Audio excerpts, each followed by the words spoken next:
যারা একটু যুবক বয়সের হয়, 4-5 জন একসাথে চলে, রাস্তাঘাটে বাসে বিভিন্ন জায়গায় তারা সম্মিলিতভাবে আড্ডা দেয়। তারা জানে যে কেউ তাদেরকে বলবে না, এই ছেলে আওয়াজ বন্ধ করো, কেউ বলবে না, কারণ বললে এটা ঝগড়া হবে। তারা বলবে কি হয়েছে, আপনারা সম্মান দিছি, ভাল লাগে না, আমরা কথা বলতেছি, আপনার সমস্যা কি, জান মিয়া।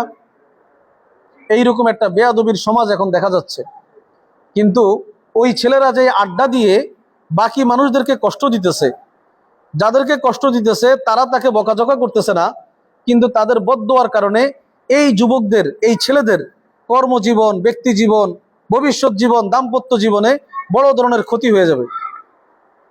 এই ক্ষতি থেকে তাদেরকে কে বাঁচাবে? এই ক্ষতি থেকে তাদেরকে কে বাঁচাবে? যদি আমার থেকে কারো কোনো কষ্ট হয়, কারো কোনো ক্ষতি হয়, সে যদি এটার প্রতিশোধ নেয়, তাহলে আমি বেঁচে গেলাম। আর যদি এমন হয় আমি কাউকে কষ্ট দিলাম, সে প্রতিশোধ নেয় নাই, তাহলে এটা আমার জন্য অনেক বড় ভয়ের ব্যাপার, অনেক বেশি ভয়ের ব্যাপার, অনেক বেশি ভয়ের ব্যাপার। কারণ বান্দার এই নীরব বদদোয়া, নীরব কষ্ট, আপনি বলতে পারেন বদদোয়া দিবে কেন? বদদোয়া তো দেওয়ার জিনিস না, এটা চলে যায়। একজন পিপাসিত মানুষকে আপনি পানি খাওয়াইলেন, সে কি দোয়া করা লাগবে না দোয়া চলে আসবে? দোয়া চলে আসবে। আজকাল ছোট ছোট বাচ্চারা, তাদের বাবা মায়ের উচিত খুব সাবধান থাকা, যে আমার বাচ্চার আচরণে কেউ যেন কষ্ট না পায়। আমার বাচ্চার সব আমার ভালো লাগে, আমার বাচ্চা আমারে লাথি দিলেও আমার ভালো লাগে, থাপ্পড় দিলেও ভালো লাগে, তাই বলে বাকিদেরও কি ভালো লাগে? অন্যের বাচ্চার থাপ্পড় লাথিটা কি আমার ভালো লাগে? যদি আরেকজনের বাচ্চার থাপ্পড় লাথি বকা কষ্ট দেওয়াটা আমার ভালো না লাগে, তাহলে এটাও বুঝতে হবে যে আমার বাচ্চার আচরণও আরেকজনের খারাপ লাগে। এই খারাপ লাগা থেকে একটা বদদোয়া হয়, এই বদদোয়ার কারণে আমার বাচ্চার ভবিষ্যৎ খারাপ হয়। পড়াশোনা করতে গেছে, পড়ায় মন বসে না, কর্মে দিছে, কর্মে ভালো লাগে না,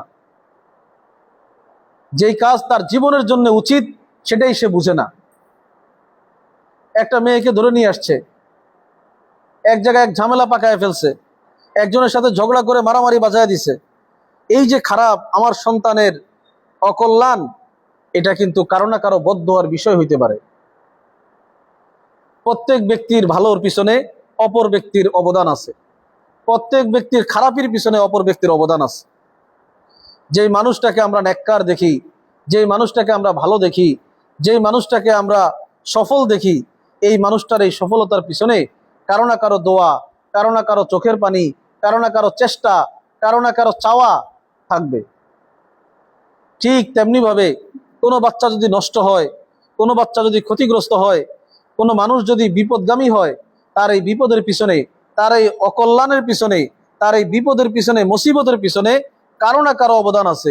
কেউ না কেউ তাকে, তার থেকে কষ্ট পাইছিল, কেউ না কেউ তাকে বদদোয়া দিছে, কোনো না কোনোভাবে তার এই ক্ষতি তার নিজের হাতের কামাই। হাদিস শরীফে আসছে, প্রত্যেক মানুষের ভালো এবং মন্দ এটা তার হাতের কামাই। কার কামাই?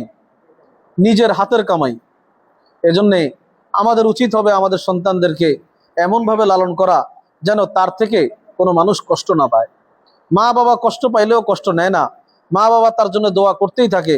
মা বাবার সাথে সন্তান যত খারাপ ব্যবহার করে, তার জন্য মা বাবা দোয়া করতেই থাকে, তো দোয়া করতেই থাকে। কিন্তু অপর মানুষ এটা পারে না। আমার যে বাচ্চাটাকে আমি কোলে নিলে আমি যে স্বাদ পাই, যে মজা পাই, আরেকজনের বাচ্চাকে নিলে তো আমি সেটা পাই না। একই বয়সের বাচ্চা, আমার বাচ্চা আমার কাছে অনেক প্রিয়, আরেকজনের বাচ্চা আমার কাছে এমন লাগে না। এজন্যে আমাদের সন্তানদের উঠা বসা চলাফেরায় যেন কেউ কষ্ট না পায়, এমনকি চাচাও যেন কষ্ট না পায়। বাবার কাছে তার সন্তানকে যেমন লাগে, চাচার কাছে এমন লাগে না। নিজেকে দিয়ে তুলনা করলেই পাওয়া যাবে।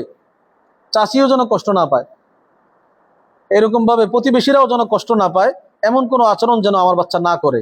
যদি করে ফেলে, আমি আমার পক্ষ থেকে তার কাছে ক্ষমা চাইব, যে আমার বাচ্চার কারণে আপনি কষ্ট পাইছেন, আমি তার কাছে ক্ষমা চাই, আমি তার পক্ষ থেকে আপনার কাছে ক্ষমা চাই, ছোট মানুষ ভুল করে ফেলছে।